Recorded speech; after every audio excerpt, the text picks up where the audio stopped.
popped. Laughter bounced off the tall ceilings of the rented suburban country club hall in Charleston, South Carolina.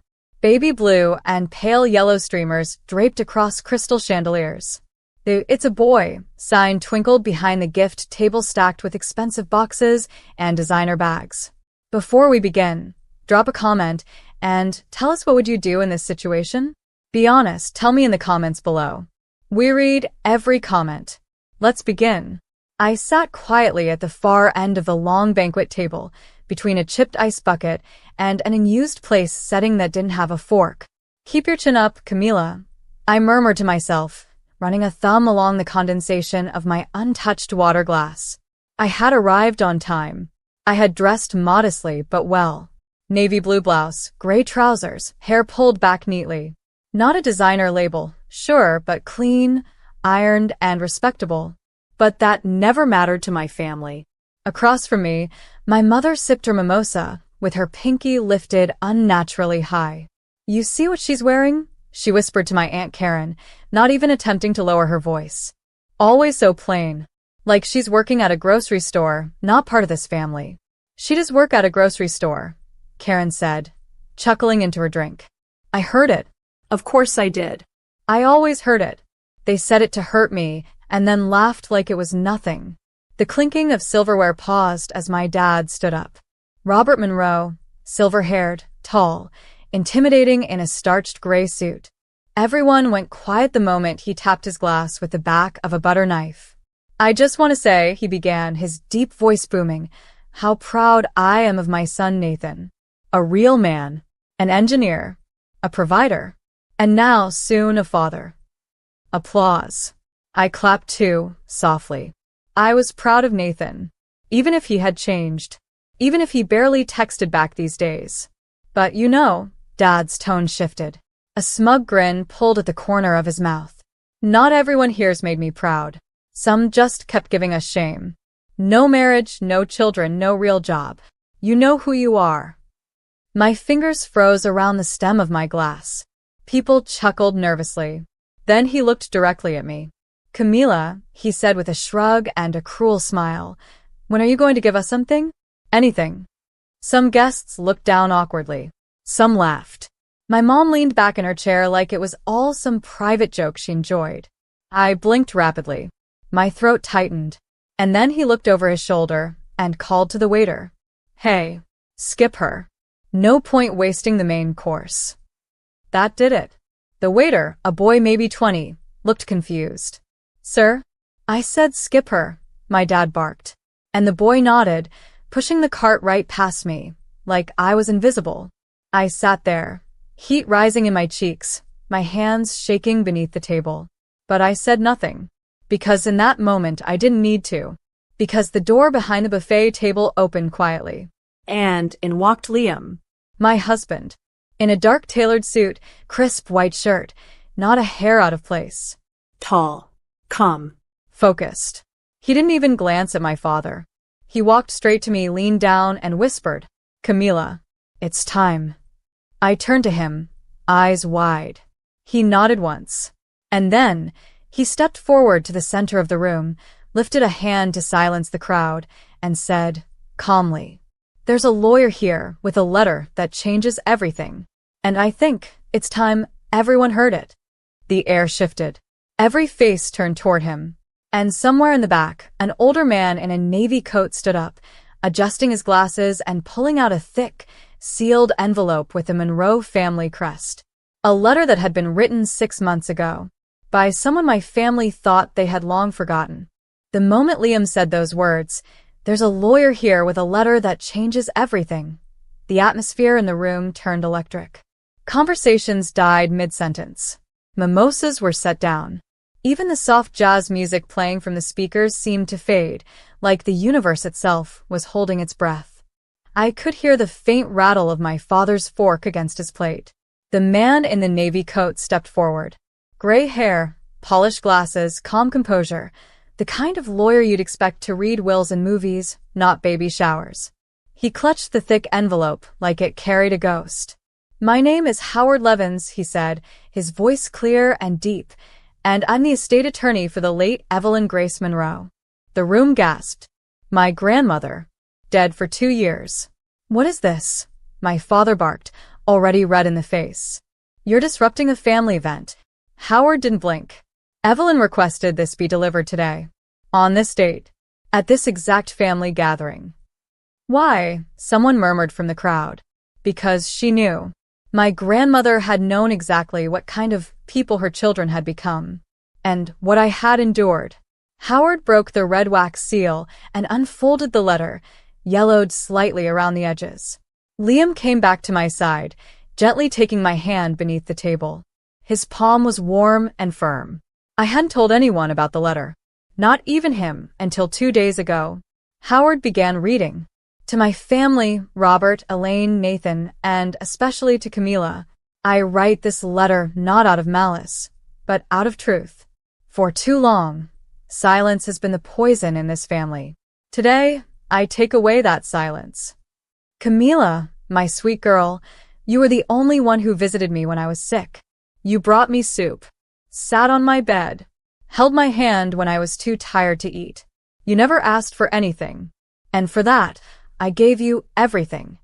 My dad's chair screeched back. What is this nonsense? Let him finish, Liam said calmly, voice like steel under silk. I am aware of how my children speak to you, Camila. Of how they laughed when you worked at that small bookstore. How they turned their backs on you when you didn't follow their path of money and status. But in your humility, you showed more grace than they ever have. Gasps. A few heads turned toward me now, not with disgust, but curiosity, maybe even shame. So I made a decision. Upon my passing, all family trusts, properties, and holdings under my name were transferred. Not to Robert. Not to Nathan. Not to Elaine. They now belong solely to Camila Evelyn Monroe. The room shattered. Aunt Karen dropped her glass. My mother's lips parted, wordless. My brother Nathan actually laughed until he saw Howard wasn't done. This includes the Lake James estate, the Monroe Foundation accounts, the West 84th Street commercial properties, and the art collection housed in Savannah. All titles and legal documentation have already been processed. This is not a suggestion. It is fact. My father lunged to his feet. This is a damn joke. No, sir, Howard said, folding the letter. It's your mother's final wish. And it is legally binding. Nathan's wife, a woman who never made eye contact with me, whispered, She owns everything? Yes, Liam said, pulling a black folder from his jacket. And here's the full portfolio. We've had the paperwork sealed for the past year. Camila wanted it that way. She wanted to earn her life quietly. I stood slowly. My hands no longer trembled. I looked at my father and said the first words I'd spoken that day. I brought you no shame. You just didn't know what grace looked like.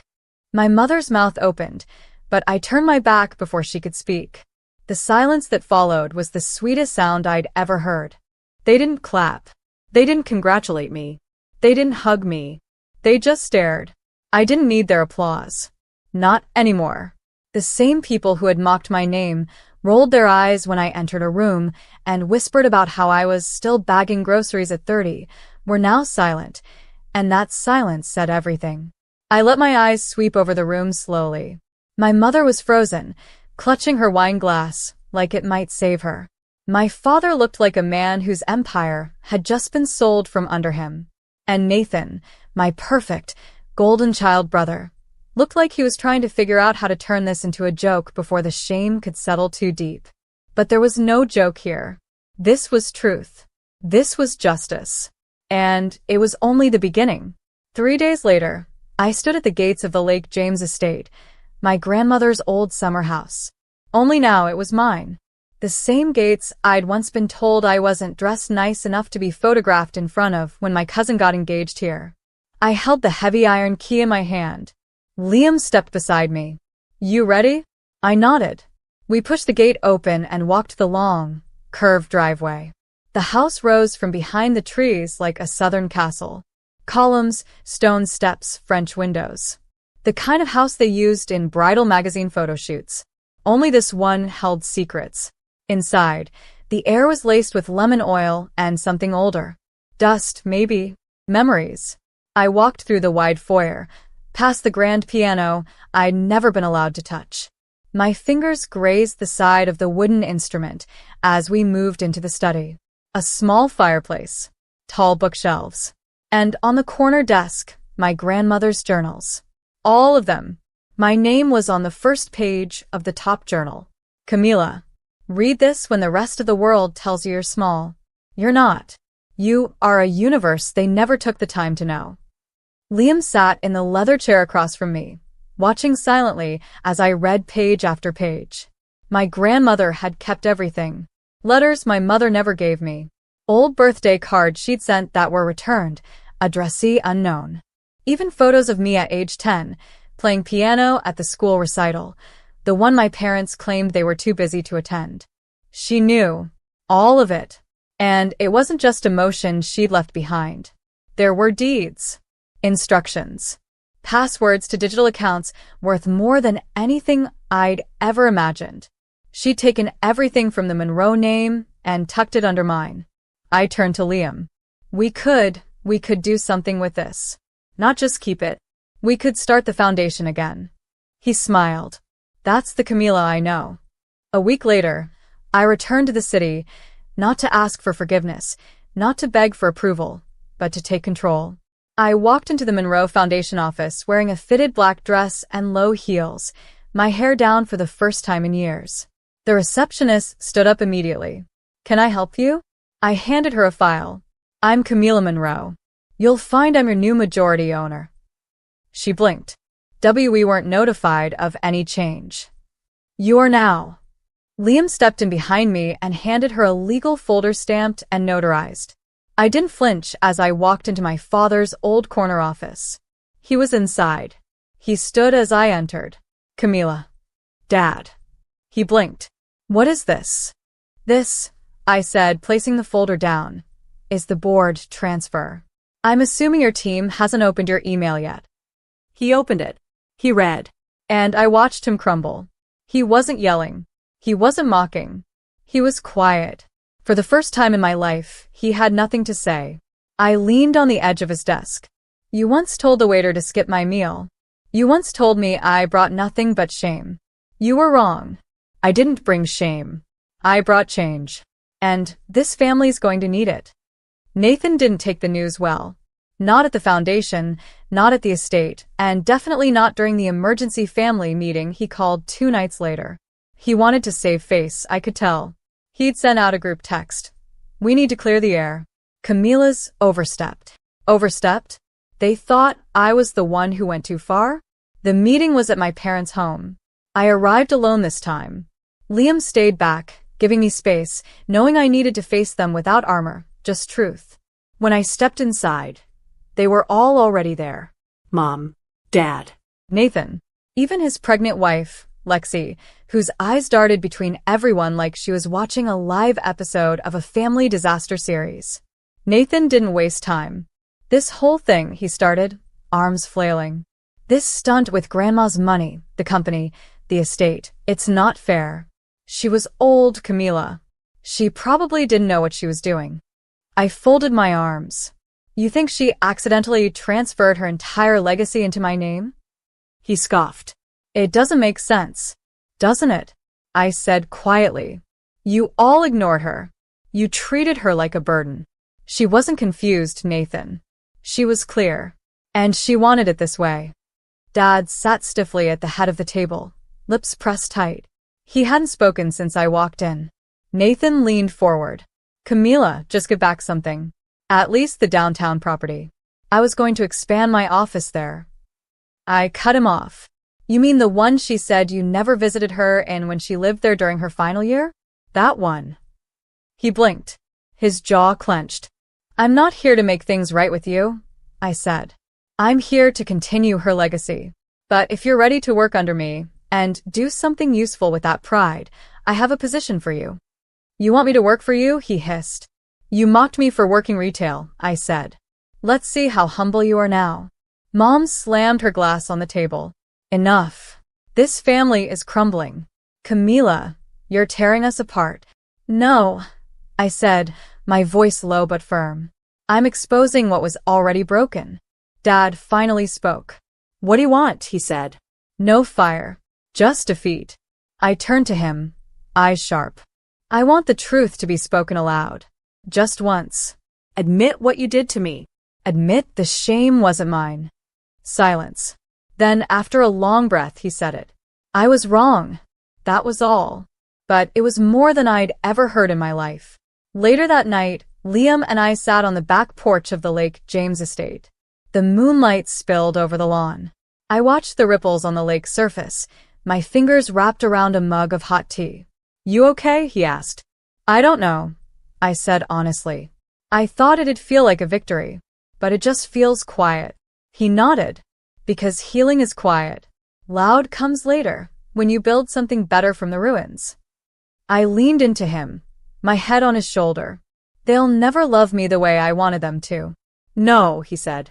But maybe now, you can start loving yourself the way they never taught you to.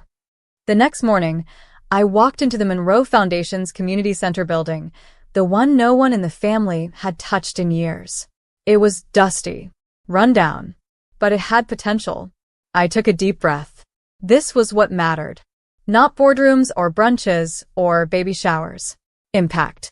I called the City Development Board, started planning renovations, connected with women's shelters and literacy programs. The same way I'd once stocked shelves in silence, I now moved through rooms with purpose. This wasn't revenge anymore. This was redemption. 3 weeks later, the Monroe Foundation held its first public relaunch gala under new leadership. My leadership. And they all showed up. Not because they wanted to support me, but because the press would be there and no one in my family missed a photo opportunity, especially when money and name were involved. Nathan wore a fake smile like a mask made of wax. My mother wore pearls, trying to appear dignified. And my father stood near the back, as if unsure whether to clap or collapse. But I didn't come for their attention. I came for the people who never had a voice in rooms like this. The ballroom was lit with soft golden chandeliers. Dozens of community leaders, reporters, and local politicians buzzed with curiosity. They had all seen the headlines. Grocery store worker inherits Monroe legacy. Black sheep becomes queen of foundation. Camila Monroe, the woman who silenced her family without raising her voice. And now they wanted to see who I really was. Liam held my hand backstage, fixing the mic pinned to my dress. You don't need to prove anything tonight. Just speak. I smiled at him, my nerves calmer than expected. I'm not proving. I'm planting seeds. Then the host called my name, and I walked onto the stage. Applause. Flashing cameras. Dozens of eyes. But I looked straight ahead and began.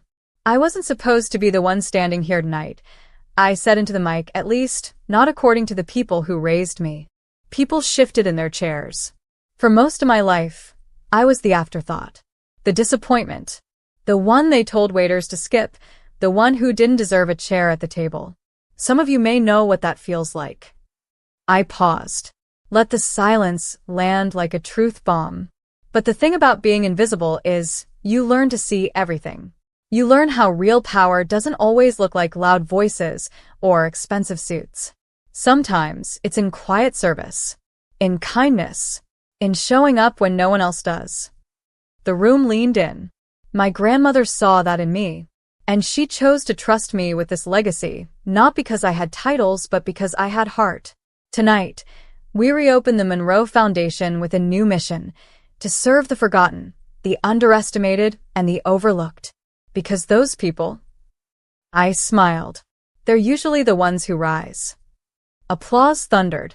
Even a few family members clapped, though Nathan's looked more like slow, bitter golf claps. But the speech wasn't over. There's one more thing, I said.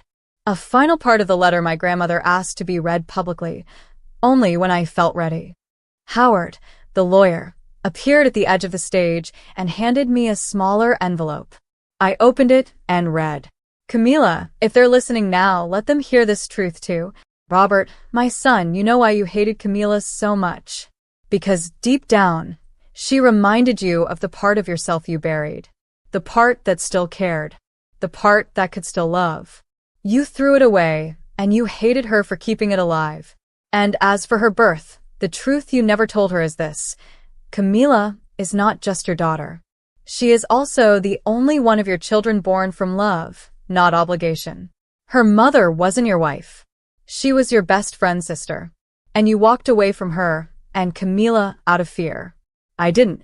I raised Camila in spirit. And now, she raises the name Monroe into something better. Gasps rippled through the room. My mother stood, pale and trembling. My father slumped in his seat like the air had been punched from his lungs. I looked up. I've carried shame that was never mine. I've carried silence like a second skin. But now? Now, I carry legacy, with pride. And I stepped down from that stage to a standing ovation. 6 months later, the downtown shelter had its new wing. A scholarship fund in my grandmother's name launched for first-gen college girls. The foundation's revenue doubled under new management. And as for my family, They were quiet now. occasionally polite, but still uncomfortable. And